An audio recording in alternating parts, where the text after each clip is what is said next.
عزیزان گرامی وقار، تاریخ اسلام میں خلافت کا تیسرا دور ختم ہوا سیدنا عثمان ابن عفان رضی اللہ تعالیٰ عنہ کی شہادت کے ساتھ ہی۔ جیسے کہ کل میں نے عرض کیا، فتنوں کا ایک دروازہ کھل چکا تھا۔ حضرت عثمان غنی کا قتل اسلام کا پہلا فتنہ ہے جو واقع ہوا، اور یہ اتنا بڑا فتنہ کہ جس سے مسلمانوں میں انتشار پیدا ہوا، اور سب سے بڑا آخر میں آنے والا فتنہ دجال کا جو امت اسلامیہ کو درپیش ہوگا۔ کل جیسے کہ میں نے آپ کو بتایا، سیدنا عثمان ابن عفان رضی اللہ تعالیٰ عنہ کی زمانہ خلافت کے آخری دور میں سبائی فتنہ جنم لے چکا تھا، عبداللہ بن سبا کی طرف سے ڈالا ہوا فتنہ، اور یہ مسلمانوں میں انتشار پیدا کرنے اور ان میں جماعتیں پیدا کرنے کے لیے مسلسل کوششیں کر رہے تھے۔ اب آج کے دن ہمیں تذکرہ کرنا ہے چوتھے خلیفہ راشد، داماد رسول، زوج بطول، اور مولا کائنات، ولیوں کے سردار، حیدر کرار، شیر خدا، اسد اللہ الغالب، سیدنا علی بن ابی طالب کرم اللہ وجہہ الکریم کے متعلق۔ عزیزان گرامی، ان کے فضائل و مناقب بے شمار ہیں۔ صحابہ اکرام رضوان اللہ تعالیٰ علیہ مجمعین میں بہت سے صحابہ ایسے ہیں جنہوں نے ان کی فضیلتیں بیان کی، حتیٰ کہ ابن عساکر کی روایت ہے، میں نے رسول پاک صلی اللہ تعالیٰ علیہ وسلم سے صحابہ کی فضیلت میں جو حدیثیں وارد ہوئی ہیں ان میں سب سے زیادہ حضرت علی کرم اللہ وجہہ الکریم کے متعلق نظر آتی ہیں۔ حضرت علی بن ابی طالب یہ اول اسلام، سب سے پہلے اسلام میں آنے والے ہیں، سابقین اولین میں سے۔ جب حضور اکرم صلی اللہ تعالیٰ علیہ وسلم لوگوں کو دعوت و تبلیغ پیش فرما رہے تھے مکہ مکرمہ کی وادی میں، اس وقت حضرت علی کرم اللہ وجہہ الکریم شرب اسلام ہو چکے تھے، جبکہ آپ کی عمر صرف 9 سال کی تھی۔ آپ بچپن سے ہی حضور اکرم صلی اللہ تعالیٰ علیہ وسلم کی تربیت میں رہے۔ معاملہ یہ ہے کہ حضور کے سگے چچا جناب ابو طالب، ان سے حضور اکرم صلی اللہ علیہ وسلم کا بڑا لگاؤ تھا، قریبی تعلقات۔ اس کی وجہ ایک یہ بھی تھی کہ جناب ابو طالب حضور صلی اللہ تعالیٰ علیہ وسلم کی ہمیشہ حمایت میں لگے رہتے، مکہ کے کفار و مشرکین کے خلاف کھڑے رہتے، اور ان کی مالی حالت تھوڑی کمزور تھی۔ کس کی؟ جناب ابو طالب کی، چچا کی، اور اولاد زیادہ تھیں۔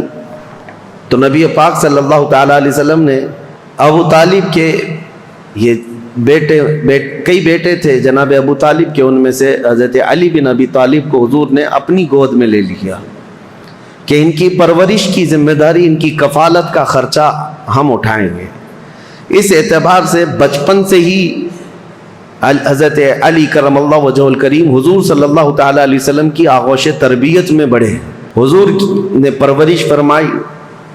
پیدائش کے واقعات بھی بڑے اہم ہیں۔ آپ کی والدہ ماجدہ فاطمہ بنت اسد ہیں، یہ اسلام میں پہلی خاتون ہیں جو اللہ رب العزت کی طرف ہجرت کرنے والی۔ حضرت فاطمہ بنت اسد جو رسول کریم صلی اللہ تعالیٰ علیہ وسلم کی چچی تھیں اور مولا کائنات علی مرتضیٰ رضی اللہ تعالیٰ عنہ کی والدہ تھیں۔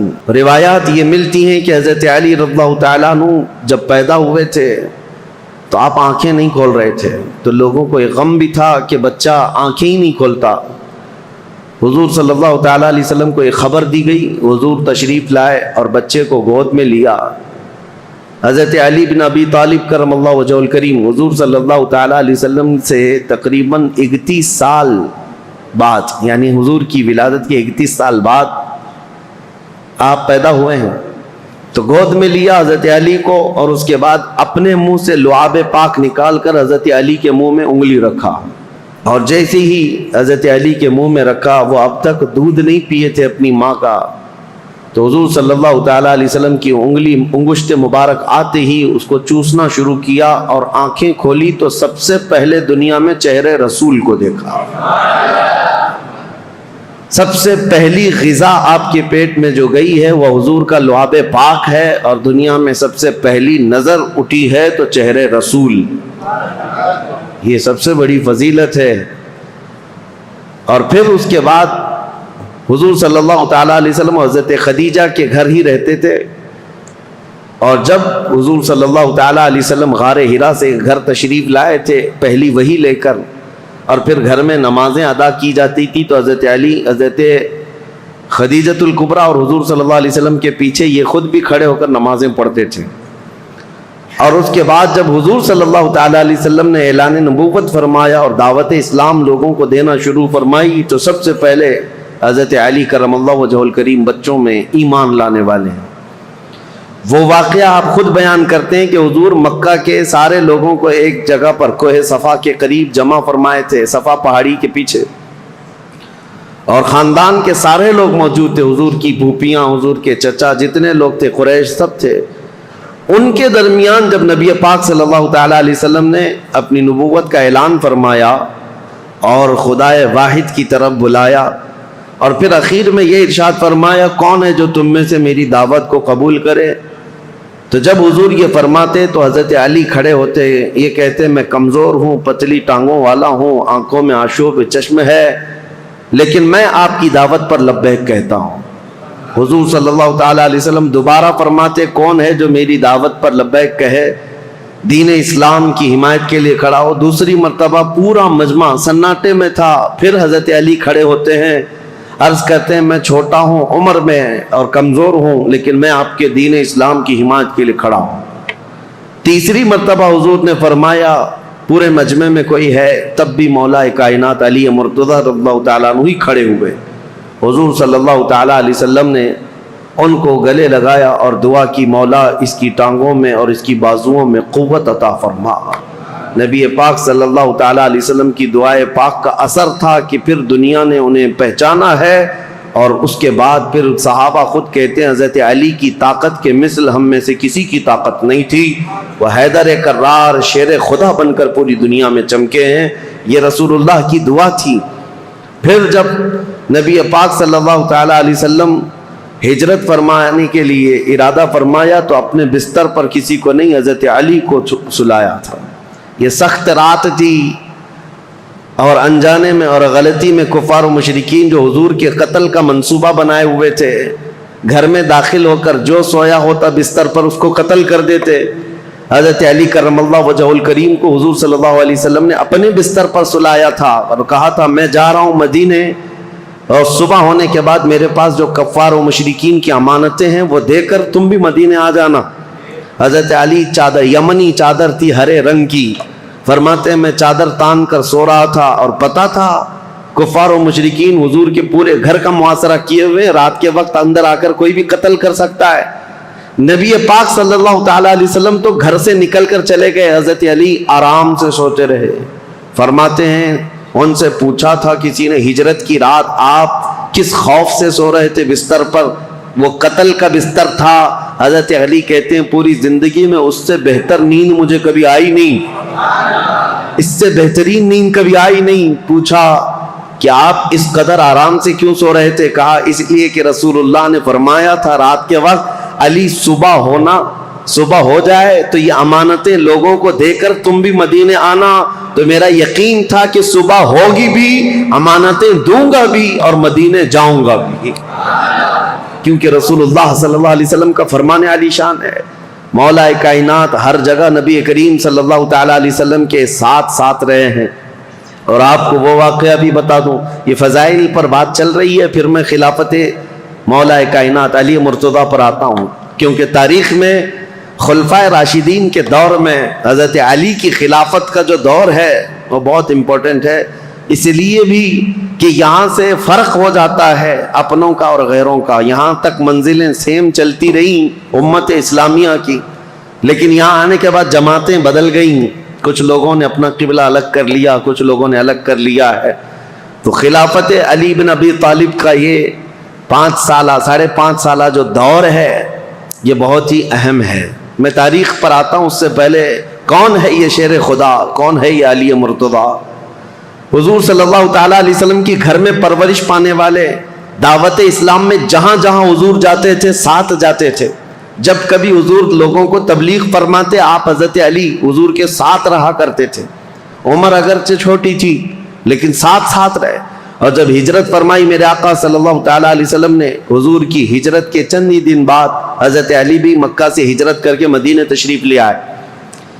اب ہجرت کے بعد 2 ہجری تھی، یعنی حضور صلی اللہ علیہ وسلم کی ہجرت کے 2 سال بعد مدینہ طیبہ میں نبی کریم صلی اللہ تعالیٰ علیہ وسلم نے اپنی سب سے لاڈلی لخت جگر سیدہ کائنات فاطمۃ الزہرا رضی اللہ تعالیٰ عنہا کا نکاح حضرت علی بن ابی طالب کے ساتھ فرمایا۔ حضرت علی حیادار تھے، شرمیلے تھے۔ آپ کہتے ہیں کہ پیغام نکاح حضور صلی اللہ تعالیٰ علیہ وسلم کے گھر آپ کو بھیجنا تھا، لیکن حیا مانے تھی۔ حضور صلی اللہ تعالیٰ علیہ وسلم کے گھر میں پرورش پاتے رہے، لیکن آپ اس شرم اور حیا کی وجہ سے کبھی پیغام لے کر جا نہ سکے۔ خود نبی پاک صلی اللہ تعالیٰ علیہ وسلم نے حضرت علی کرم اللہ وجہہ الکریم کو طلب فرمایا اور پھر اپنی بیٹی کے نکاح کا معاملہ سامنے رکھا۔ حضرت علی خوش ہو گئے، اور پھر اس کے بعد حضور صلی اللہ تعالیٰ علیہ وسلم نے فرمایا مہر میں کیا دے سکتے ہو؟ پھر ان کے لیے مہر کے انتظام کا حکم دیا۔ حضرت علی خود گئے، وہ ایک باغیچے میں مزدوری کرتے تھے، کما کر کے جو انہوں نے جمع کیا تھا اور ان کے پاس جو لوہے کی زیرہ تھی وہ بیچ کر یا گروی رکھ کر مال جمع کیا، 400 مسقال چاندی۔ یہ حضرت فاطمۃ الزہرا رضی اللہ تعالیٰ عنہا کے لیے مہر مقرر فرمایا گیا۔ اور جو جہیز کے متعلق بہت سارے لوگ یہ کہتے ہیں حضرت فاطمہ کے جہیز میں حضور صلی اللہ تعالیٰ علیہ وسلم نے مٹی کے برتن دیے تھے، مشکیزہ دیا تھا، چارپائی اور ایک گدا، ایک تکیہ اور کچھ چیزیں استعمال کی دی تھیں۔ اس کو لے کر کے جو جہیز کا معاملہ چلایا جاتا ہے، حضرت فاطمہ کا جہیز یہ تھا۔ اس کی حقیقت بھی میں بتاؤں، حضرت فاطمہ کا جو جہیز تھا وہ پورا حضرت علی کے پیسوں سے خریدا ہوا تھا۔ لوگوں کو حضرت فاطمہ کا جہیز یاد ہے کہ رسول اللہ نے یہ جہیز دیا تھا، اور یہاں پر اسی جہیز کی بنیاد پر لاکھوں لوگ اس طرح کے کروڑوں کا مطالبہ کر لیتے ہیں۔ مولا کائنات علی ابی طالب کرم اللہ وجہہ الکریم وہ جواں مرد ہیں جنہوں نے اپنے ہاتھوں سے کمائی ہوئی رقم کو یہ جہیز کے پیسوں کے لیے خرچہ کیا۔ حضرت فاطمۃ الزہرا رضی اللہ تعالیٰ عنہ کا جہیز کا جو سامان ہے وہ ان کے پیسوں سے خریدا ہوا۔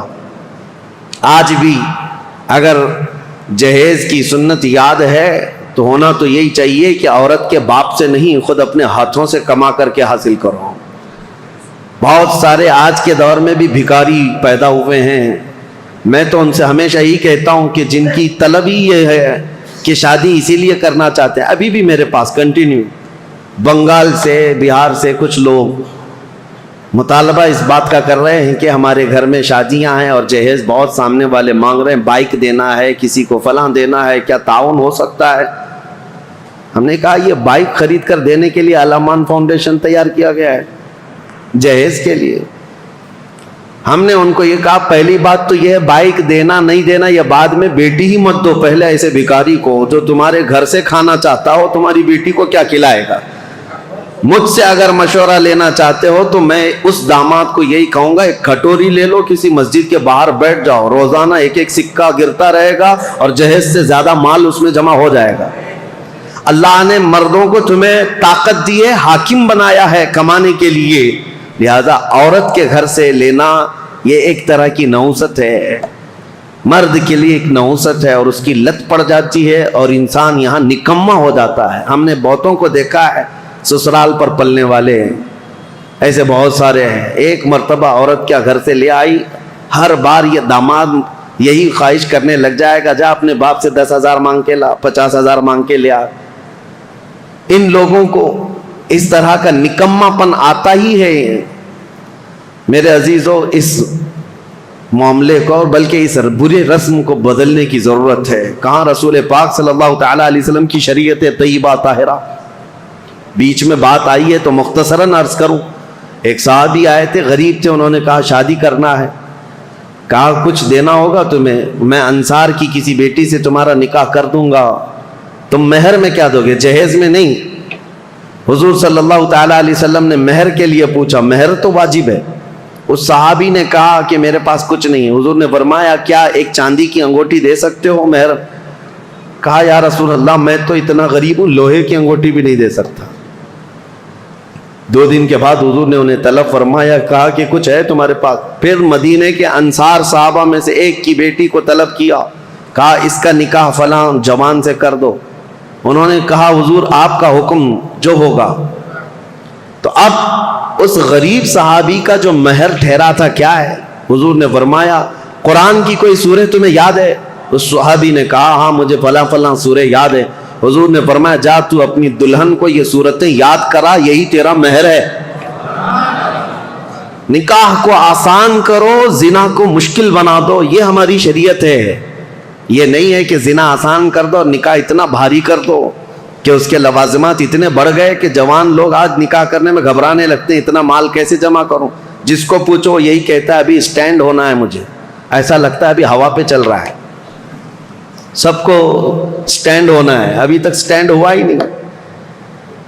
چھوڑو ان برے رسم و رواج کو، اصل بات یہ ہے کہ ہم جس ملک میں رہتے ہیں ہندوانہ رسم و رواج ہمارے درمیان آ گئی ہیں، ورنہ عرب میں آپ ہوتے تو پتہ چلتا کہ لڑکیاں مہر کتنا مانگتی ہیں۔ بیچارے عرب لوگ 35-40 سال کے ہو جاتے ہیں، ان کو شادی کرنا مشکل ہو گیا، وہاں الٹا معاملہ ہے، وہاں الٹا معاملہ ہے، لڑکیاں مانگتی ہیں بہت، اور کم سے کم 50,000 ریال جو سعودی کے ہوتے ہیں، یعنی 10-11 لاکھ یا 12 لاکھ مہر میں رکھواتی ہیں۔ یہ وہاں کا مزاج ہے، اور جب ان سے کہا جائے نہیں ہم کو پیسے نہیں دینا پڑتا ہے، لڑکی پیسے دیتی ہے، تو عرب والے کہتے ہیں ہم تو ایسی 4 کرنے کو تیار ہیں فری میں۔ جاؤ کسی بھی ہندوستانی لڑکی کے باپ سے کہو کہ کچھ بھی جہیز مت دینا، کوئی چیز مت دینا، یوں ہی دے دینا، لڑکی ہم بیاہ کر کے لے آئیں گے۔ اسی لیے بہت سارے عرب یہاں سے آ کر کے نکاح کر کے لے جاتے ہیں۔ ابھی ہمارے کئی لوگ ہیں وہ یہ کہنے لگ گئے کہ ہم انڈونیشیا سے شادی کر کے لا رہے ہیں، عرب میں یہ بہت مشکل ہو گیا ہے۔ دونوں نظام غلط ہو گئے ہیں، شریعت مصطفیٰ سے ہٹے ہوئے نظام ہے۔ بات مختصراً اتنی عرض کروں گا، اگر ہمارے لیے آئیڈیل ہے، کوئی نمونہ عمل ہے، تو رسول اللہ صلی اللہ تعالیٰ علیہ وسلم کی بیٹی کی شادی، مولا علی کرم اللہ وجہہ الکریم کی شادی، یہ دیکھنا چاہیے، آپ کو پڑھنا چاہیے کہ ان کی شادی کیسی ہوئی تھی۔ کوئی نوجوان پوچھنے کو تیار نہیں ان کی شادی کیسی ہوئی تھی، کوئی یہ نہیں پوچھتا کہ ان کی شادی کیسی ہوئی، وہ اپنے اعتبار سے شادیاں رچاتا ہے۔ بہرحال سیدنا علی بن ابی طالب رضی اللہ تعالیٰ عنہ جب ہجرت کر کے آئے تھے تو ایک معاملہ اور بھی میں بتا دوں، آپ کی قرابت رسول اللہ کے ساتھ، حضور صلی اللہ تعالیٰ علیہ وسلم ان سے کتنی محبت کرتے۔ جتنے ہجرت کر کے آئے تھے صحابہ وہ مہاجرین ہیں، اور جو مدینے میں تھے وہ انصار۔ ایک انصاری صحابی کو حضور بلاتے اور ایک مہاجر کو، اور دونوں کا ہاتھ پکڑ کر کہتے آج سے تم بھائی بھائی۔ تو یہ عقد مؤاخات میں نے تاریخ میں بتایا تھا، حضور نے ہجرت کے بعد سب سے پہلے کام یہ فرمایا تھا، بھائی چارگی قائم کر دی تھی۔ تو یہ زبانی نہیں بلکہ وہ صحابہ حقیقت میں پوری زندگی میں ان کو بھائی بنا کر رہتے تھے، حتیٰ کہ اپنی جائیدادوں میں بھی ان کو حصہ دیا ہے حضور نے، جن کو بھائی بنایا۔ تو یہ عقد مؤاخات چل رہا تھا، ایک انصار ایک مہاجر، ایک انصار ایک مہاجر، سب کی جوڑیاں بن گئی مدینے میں۔ اور جب یہ عقد مؤاخات ختم ہوا تو حضرت علی اکیلے بچ گئے، ان کے لیے کوئی انصار جوڑی کے لیے بچا ہی نہیں تھا۔ حضور نے سب کی جوڑیاں بنا دی، فلاں مہاجر کا فلاں انصار بھائی ہے۔ لیکن حضرت علی غمگین ہو گئے، کہا یا رسول اللہ صلی اللہ تعالیٰ علیہ وسلم میں اخیر میں تنہا رہ گیا، میرے لیے کوئی انصاری صحابی بھائی بننے کو تیار نہیں، یا بھائی نہ بن سکا۔ نبی پاک صلی اللہ تعالیٰ علیہ وسلم نے حضرت علی سے کہا یا علی انت اخی فی الدنیا والآخرہ، کیا تو اس بات پر راضی نہیں دنیا میں بھی اور آخرت میں تو میرا بھائی ہے؟ انصار اور مہاجرین آپس میں بھائی ہیں، لیکن رسول اللہ نے حضرت علی کو اپنا بھائی کہا، اخی رسول اللہ۔ وہ حضور صلی اللہ تعالیٰ علیہ وسلم کے رشتے میں بھی بھائی تھے، اور یہ عقد مؤاخات جو مدینے میں ہوئی اس میں بھی حضور کے بھائی بنے ہیں۔